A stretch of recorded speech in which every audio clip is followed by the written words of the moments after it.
If you're someone who wants to lose weight faster than normal, there's completely a way to do that. So I'm going to talk you through how and also let you know if it's a good option for your specific situation or not. Zaya is asking if her calorie deficit is around 2,000, but she doesn't want to eat that much, if 1,800 or 1,900 would be sufficient for weight loss. That's a totally valid question because calorie deficits can be really difficult to figure out when you're first starting. A lot of people on this app are probably preaching to you that the reason you're not losing weight is because you're not eating enough. And almost 100% of the time, that's absolutely not the case at all. When you're using an online calculator to calculate your calorie deficit, it's going to tell you to lose weight, you need to drop your maintenance calories by around 500. When you're eating perfectly in a 500 calorie deficit consistently every single day, that's going to put you at losing around a pound of fat per week. Being in a steeper or higher deficit than 500 calories is just going to generate more weight loss progress quicker. For Zaya, eating around 1,800 or 1,900 calories is going to put her in a 600 or 700 calorie deficit instead of a 500 calorie deficit. This can work really well for people who have more weight to lose. So if your goal is upwards of like 40 or 50 pounds, then this is a really good option for you because you probably have a higher calorie number based on your weight that you can eat per day. In the bodybuilding world, this is known as an aggressive cut because it's not really focused on sustainable weight loss long term. It's more focused on how much weight can I lose in a shorter period of time. This can be a really good tool to use because it means that you're not going to have to eat in a calorie deficit as long, so you can go back up to your maintenance calories after you reach your weight loss goals sooner. I wouldn't recommend this so much for someone who is smaller or has a lower body fat percentage and not as much body fat to lose, because when you're leaner at a lower body weight, at a lower body fat percentage, your body just doesn't need as many calories to generate. So if you're trying to do an aggressive cut as someone who's already pretty lean,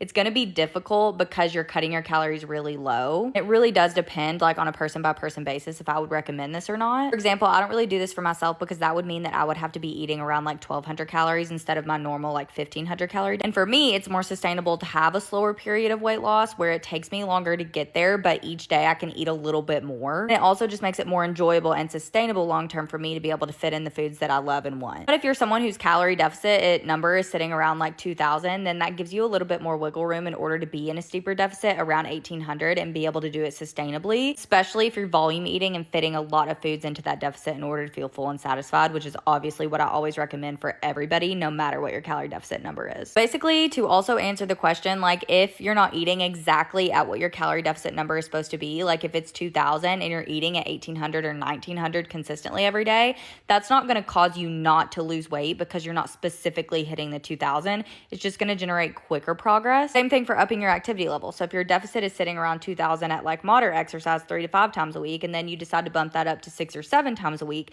that's going to push you into a steeper calorie deficit because you're burning more calories, which just generates quicker weight loss progress in general.